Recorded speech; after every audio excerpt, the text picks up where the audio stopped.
Waliwo omuvubuka ategerekese nga ejjofule kitatta omuvuzi wa bodaboda ekyengera eyeesuddemu akazoole n'aggala ekkubo okulira n'amafuta ga haasi ng'ono abadde akutte ejjambiya olwo n'atandika okutematema buli muntu abadde ayita ku kkubo. Ekyekango kino kibadde ku luguudo oluva e Kampala okudda e Masaka ng'okusinziira ku babaddewo omuvubuka ono abadde taganya muntu yenna kuyitawo ekireeseewo akalipagano k'ebidduka era kano katuta akaseera akawerako. Mu kavuvuŋŋano kano waliwo oluseregende lwa mmotoka ezigambibwa okubeza omukungu mu gavumenti ezize nga zikuba obugombe. Kyokka olw'akalipagano k'ebidduka kiwaliriza omu ku basirikale abakuuma omukungu okujja alaba ogubadde nga wano wagwiridde ku kitatta era n'agezaako okumuwooyawooya era ono naye atemeddwa ebijambiya n'emmundu n'agyerabira. Omusajja atategeerekese mannya asaze ekkubo okuva eno ekyengulu n'asalako ekkubo.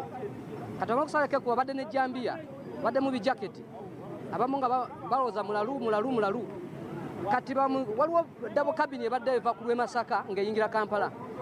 Ebadde erina omukungu abadde mu mmotoka omwo ebadde ya kitongole kati ne muvaamu aba security babadde babiri nga bali muleeya ne baagala okutaasa omusajja ono ne bamugamba teeka wansi ejjambiya. Omulalu kyakoze n'akwata ejjambiya n'atema omusirikale omutwe wano n'amutema mu maaso n'amutema ne sayidi eno omusirikale n'asuula emmundu. Be batemye n'omukyala tetumanyi nti anaasobola okuba nti akola ki adda kubanga ye akubiddwa essasi wano ku nsingo.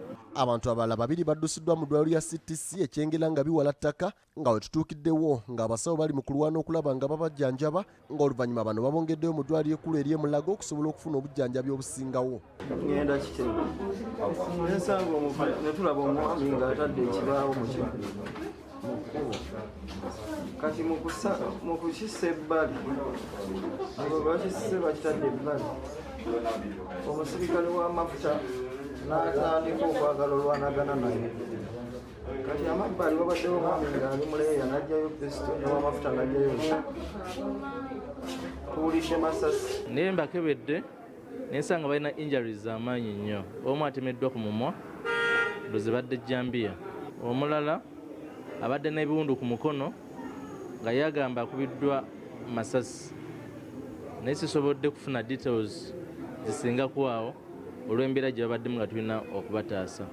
Wano embeera eyongedde okwonooneka ab'ebyokwerinda okuva ku poliisi y'ekyengera kwe kujja ne batandika okukuba amasasi mu bbanga ng'omusajja ayongera kulumba basirikale nga wano essasi liwabye ne likubadde zilantana abiri abadde ku makubo ge ng'okusinziira ku batuuze kigambibwa nti ono afiiriddewo. Mbeera si ya ssanyu mu kitundu kyaffe nga wakimese olwamutuuze munnaffe poliisi ne gwekubye amasasi ng'egezaako okugumbulula agambibwa nti mulalu abadde akutte ejjambiya ng'agenda atema buli ekimuyita mu maaso. Bamututte ku 99 okuza amawulire nti Mungu amujjuludde.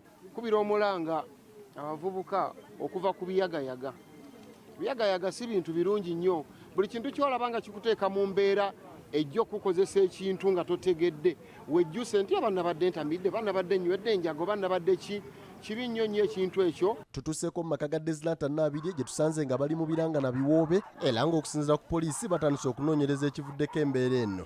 Twagala kakasiza ddala oba omusajja ono alina obuzibu ku mutwe era n'olwekyo tusindisa abasirikale baffe mu maka ge okwetegereza ebiwandiiko ebimu ebiriyo nga kwotadde ne bw'anaaba awonye ajja kuba atwalibwa mu mbeera ey'okumwekebejja oba alina ekizibu ku bwongo.